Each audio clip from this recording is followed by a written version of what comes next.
every day is a surprise.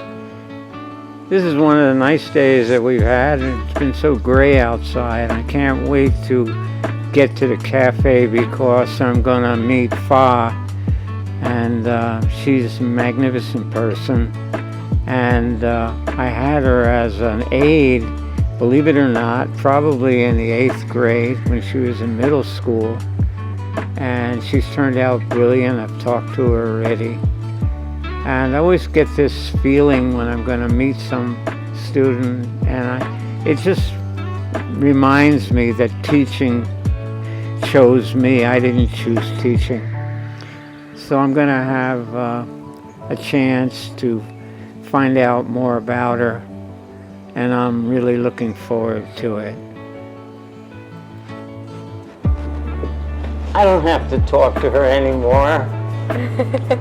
I talked over lunch, found out everything you need to know, and then if I meet you, I'll tell you about Fa, who's here today. How old are you now? I'm 29 years old. Oh my God. Yeah. Well, I'm 82, and she's amazing. I'm going to tell them, you don't need to talk, I just want to tell them, first of all, this girl went to Holland. She went to Holland, and she's both Dutch and Thai. Her mother's Thai, and studied technology, but at a level that I never even thought of. So tell a little bit about what you studied. And well, I studied technology law. Huh? I studied technology law, but yeah, it was just about everything from how weapon systems are built to bioethics to data protection to anything new and novel, robots, artificial intelligence, and how to govern them was pretty much what I studied. Yeah. So one of the things that I think is important to know is that she's a lawyer.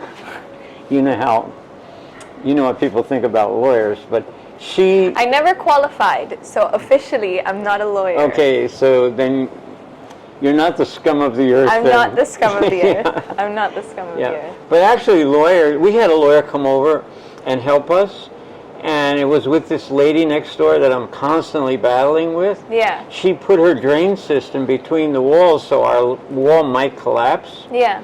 And you can't do that by code, but she doesn't pay attention to any code. Oh. So I had a lawyer who was a friend of a friend, and I thought wouldn't charge me.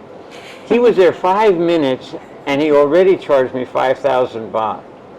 So I had my experiences with lawyers. Now I need a lawyer for my will in Thailand for my little girl, to protect her when I die, so she'll know what to do with all my technological crap that I own.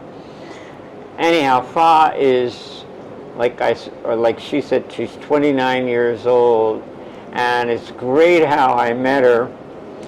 How often do you think it is that I would be shopping in a supermarket, and then this girl's coming towards me, and she looks vaguely familiar, and she said, "Mr. Hochberg," and she put her arms around me. And I said, "Holy crap, I didn't expect this." It was like the best part of my whole day, She was amazing. And when did you go to high school? I went to middle school at ISB, so I think I graduated middle school, or finished middle school in 2009. So then I started middle school probably, 2006?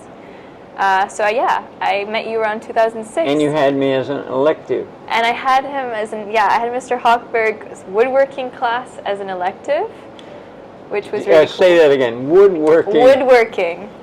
I don't even remember seeing that class. Do you still have an image on your screen? Yes. Okay. Because this image went off. Anyhow, I had her in woodworking, and I think in those days, they thought my course was so good that every kid in middle school should have it. It was compulsive. No, I think you could. I think at that point you could choose. Oh, you chose it? You chose, but I think maybe later it was compulsory. Yeah, I know for a while I was guaranteed classes because they had to take it. So. But we had it for, well, you could pick it for a quarter. And then I really enjoyed woodworking for 1 quarter, and so I went to ask the office, can I take woodworking again? And then they said no. And they said the only way you could be in Mr. Hochberg's class again is if you became a student assistant. So you were my student assistant? I was your student assistant. So I went to you and I was like, Mr. Hochberg, can you please sign off on me being your student assistant? And I don't know if I remember. What was my reaction? I think you were probably like, what the fuck does that mean? Oh, I was so happy to have an assistant. So she was my student assistant in school, and she told me the name of her sister, which is very long. It's Fawn. Her name's Fa, and her sister's name is Fawn. Yeah. The father and mother didn't have a big spectrum of choices. How old is your sister? My sister is now 25. 25 years old? Yeah, 25 years old. Yeah. Yeah. So I was so surprised to see her at Tops Supermarket, and it was the best thing that happened to me all day. And I was just telling her earlier, we were having dinner together, about the alienation I feel. I feel like we built this cafe on Mars. Our neighbor, she asked me, do your neighbors come here? I told her nobody comes here at all.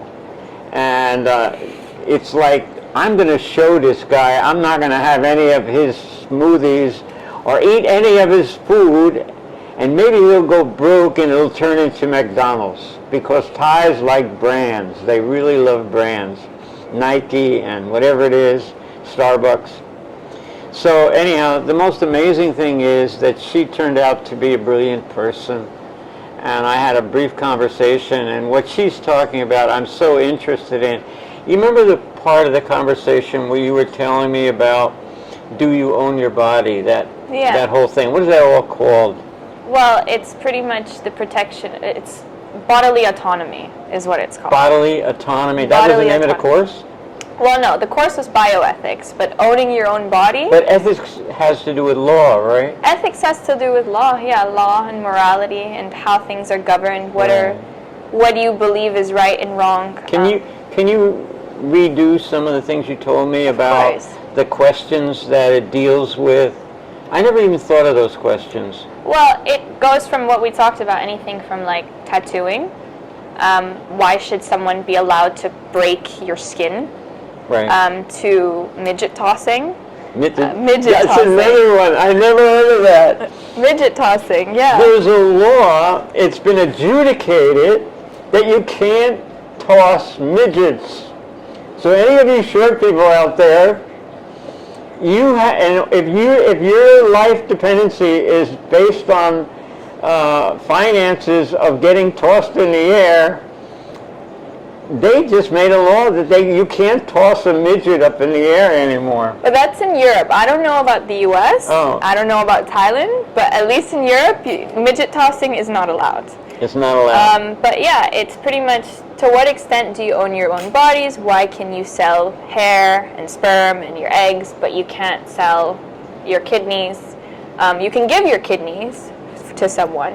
You can will them your kidneys? Well, no, I don't know if you can will them your kidneys, but giving a kidney out of altruism is possible. You can be a surrogate for someone out of altruism, at least in Europe it's possible, whereas in Thailand, like, you can pay someone to be a surrogate. So there's differences in certain rules in different places.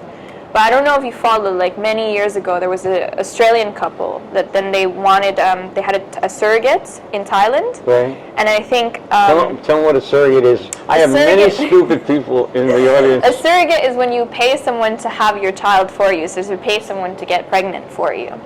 But there was an Australian couple who came to Thailand, and then they had, I don't know, I think it was... Did they pick the couple? No, the couple picked the lady who they wanted to get pregnant for. So then they would basically like use and they get paid very highly, right? Yeah, it depends on where. Yeah. It is. I'm not sure how much they get paid, but basically, I think the kid. I don't know if they had twins or like one child, but the child had Down syndrome. Wow. And they decided, they were like, we don't want the child anymore. We've paid you to get pregnant. Yeah. But we don't want it. You keep the child. And there was a whole. Wow. It was a whole debacle. It went wrong. Yeah. And wow, what happened to the kid? I think the woman ended up keeping it, the Thai woman who had the kids. Oh. And then I think she brought it to court, but I don't remember the details of what happened there. I think you could probably look it up. But it was a big thing in Thai news as well. This is complicated beyond anything I ever believed. You Yeah. know? But you know what? One of the things that I want to tell my 3 people out there that watch my videos. I have 3 subscribers. Maybe I'll one of them subscribe, died so already. 4. One of them died. She's going to subscribe. But anyhow, this girl is fucking brilliant. She's so smart. So I hope none of my kids are watching that. They'll say, Mr. Hochberg said a bad word and he's a teacher. You know. But this girl is brilliant, and it just shows you when you're working with kids the potential of kids that, you know, they're in your class, they're making a chair or something, and that kid is going to study such an obscure part of law or technology and learn so much. She talked to me today and brought up ideas that I didn't even think about that, you know, require decisions in law, and she has that curiosity. I was convinced as of yesterday that kids don't have curiosity anymore. By the kids that I teach, they just want to go home and eat French fries. But they do, and look at this girl, 29 years old, studied. She's got a master's. You have a master's now. I have a master's. What's your master's in when people ask? Well, it's Master's of Law, and then my specialization is International Technology Law. International Technology Law. Yeah. Okay. So give me an idea what that means. Well, we had to start off by discussing what even is technology. Like, Oh. what would you know, usually we think of technology now as like the latest iPhone, but Right. what was the printing press technology? Like this camera. This camera, but we learned about the history of technology, like the printing press, for example. Right. And how technology can disrupt the status quo. So like when the printing press happened, what happened to publishing? And what did the rules around publishing, how did the rules around publishing You just change? opened up a door Exactly. for me. So I want to ask you, what's your opinion of how are they going to, you know, like you have a bunch of cows and they're all going to go in different directions if you don't build a fence, right? Yeah. What's going to happen with AI? How are they going to make laws about AI? They have, in the EU, there's the AI Act. So then it's The AI Act. The AI Act. But I think the biggest problem with AI legislation right now is that lawmakers and the engineers have a very different understanding of what it is they're talking about. In what way? Like, what is, you know, I think lawmakers think that AI is going to develop in a certain way, and there's certain technological limitations to it. And there's parts of it that like work out well and go together very well, but I think that there needs to be a better communication stream between the engineers of the systems and the people making the laws about it. Or at least maybe the engineers need to know how to communicate these complex things in a simpler and easier way and take the technicality out of it. And I think that, but I think in general, I think that for the most part, lawmakers are doing a good job in terms of looking at like reducing harm caused by AI, retaining things like human autonomy. Now we're not talking about bodily autonomy anymore. We're just talking about us being autonomous actors within the world in light of it. What does that mean? I don't understand. Autonomy is whether or not you're making your own decisions. Oh. Whether or not you know. A part of autonomy is like consent. Whether you're consenting to what's happening to you. And a part of consent is knowing what the hell is going on? And a lot of times people are interacting with AI systems without really knowing what is going on. And sometimes people don't even know they're interacting with AI systems. So we were talking about like the Alexa the other day, and how a lot of old people talk to the Alexa as like a tool to combat loneliness. But what they don't know is there's also elements of it that is artificial intelligence. And not knowing that you're interacting with an artificial intelligence system can be problematic in and of itself. Is it a problem that Alexa's always listening, and it might be that somebody has a record of a lot of the things that you're talking about at home? Yeah, of course. I mean, you want to make sure Alexa's not constantly listening, because how can the information, you expect what you say in your home to be within the sphere of your home and be a part of your private life. But if, for example, Alexa, which is owned by Amazon, if they start giving information to the government so that the government can surveil you, this becomes problematic, because that boundary between what can be said in the space of your own home gets sent to the government. It's like government surveillance on mobile phones, for example. To what extent is that legal if there's no legal ground for it? There's no need. You've not done anything wrong. Why should they be listening in if you've not done anything? And a lot of people say, well, I don't have anything to hide. Yeah, that's fair enough. But after a certain amount of time, it becomes problematic if they're just tapping in on everyone and saying, well, oh no, you're not allowed to say this anymore. It becomes like, very Orwellian, 1984.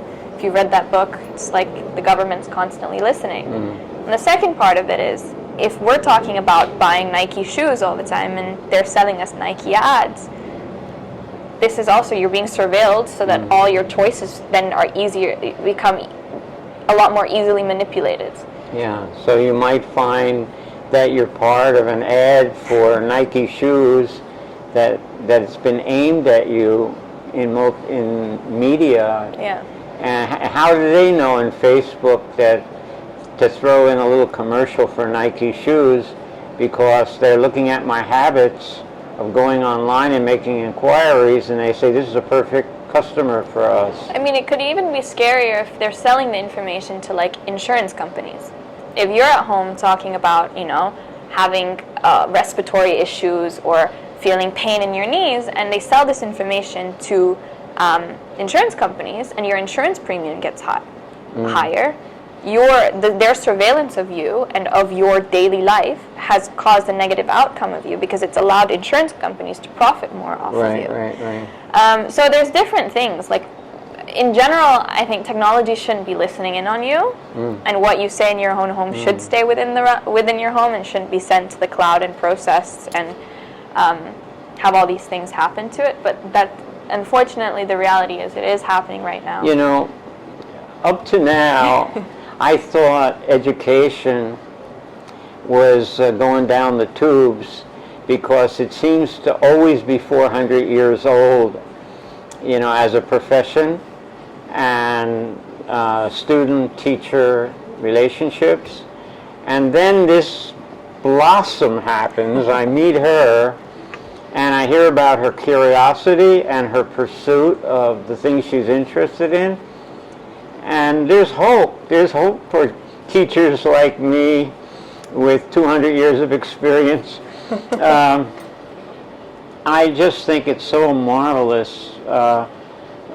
She begged the question, so many questions, and she pursued her education that genuinely finds this fascinating, and she genuinely wants to understand the controls behind everything.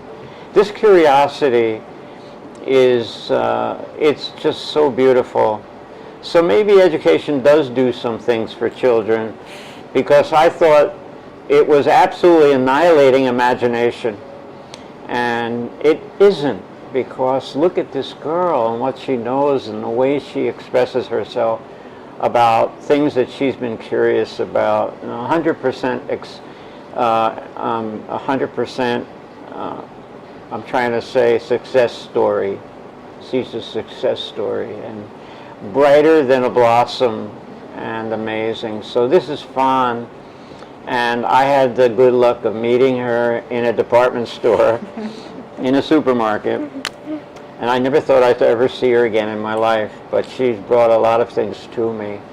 So, and she was making a lamp with a fountain in it. I also have a funny story about your class, actually. Huh? I remember very clearly, because you told me not to tell any stories to you about what I remember, because you wanted to record it. But I remember at one point, you always had this, on the table saw, you know, that piece of wood with blood on it? Yeah. Which I'm convinced you put the blood on it yourself. Right. But you said some kid cut his finger off. Actually, a kid did cut his finger off.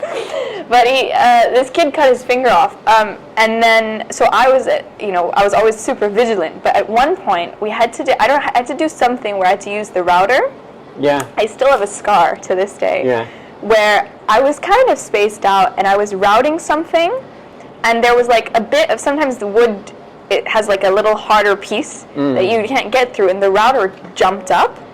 And out of reflex, I caught the router. Oh my God. And I was so scared, but I was more scared of telling you. But you never got cut. I did. Look, I have a little scar. Oh, you're missing your finger. No, I'm not missing. But then I was like, Mr. Hochberg, I have to go. And I quickly went to the nurse. I didn't tell you that happened. And then I got patched up in the nurse. And I was like, if I ever run into this man again. Would you do me a favor? Yeah.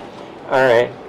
Tell me honestly, don't blow smoke up my ass, but tell me honestly, what was it like to have me as a teacher in your life?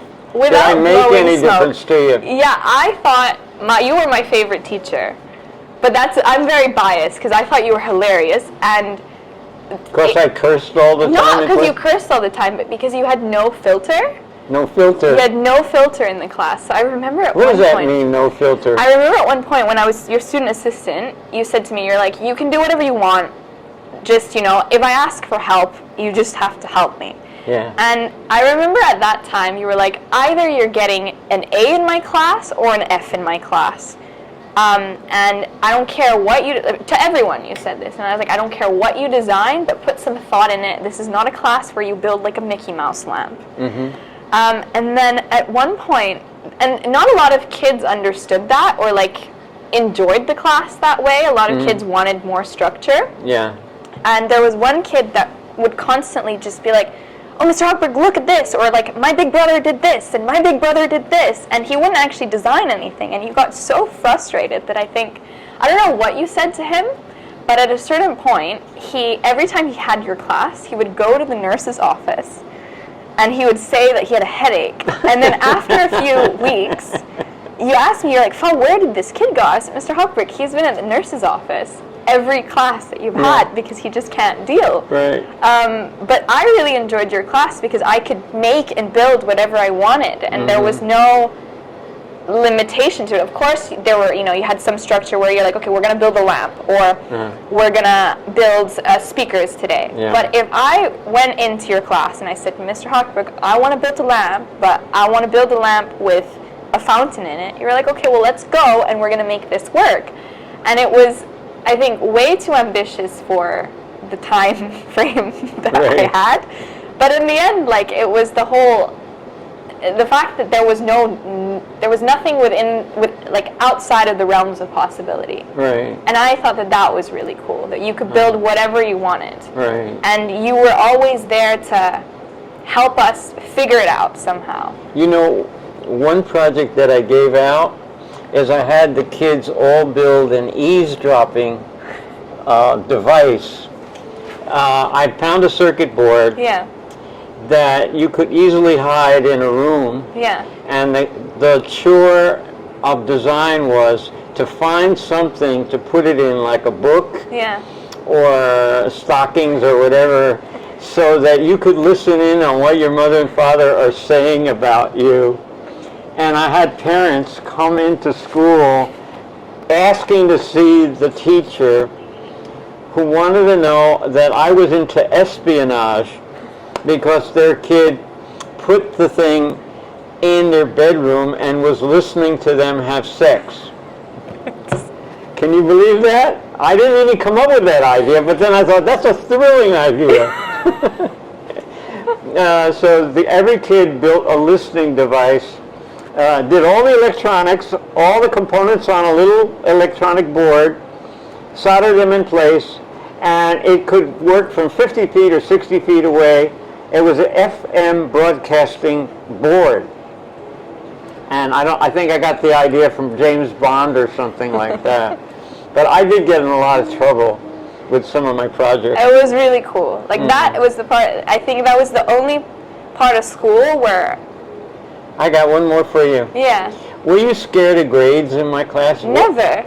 Did I ever I knew care I was about going to them? get an A. I knew everyone, the thing is, and it was this going, like, thing that you would say to each other between the kids. You're like, well, if you take Mr. Hochberg's class, you're guaranteed you're going to get an A.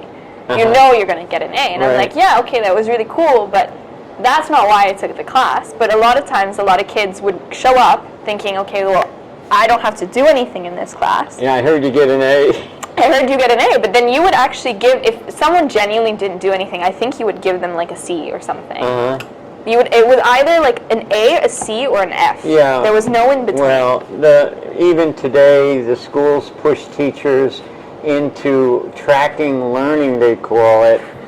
And the kids come into your class. How are you going to get any imagination out of a kid if he's filled with anxiety about grades and their grade point average? And I always tell this story. I had this kid in my class who had a big embroidered jacket. He was part of the football team, and his arms were bigger than me. He works out everything, and he started to say, Mr. Harper, can I see you after school? And I said, no, why? See me right now. Talk to me now. And he said, no, I want to wait till everybody goes. So I waited with him, everybody going. I said, all right, tell me what's bothering you. Did I say something unfiltered?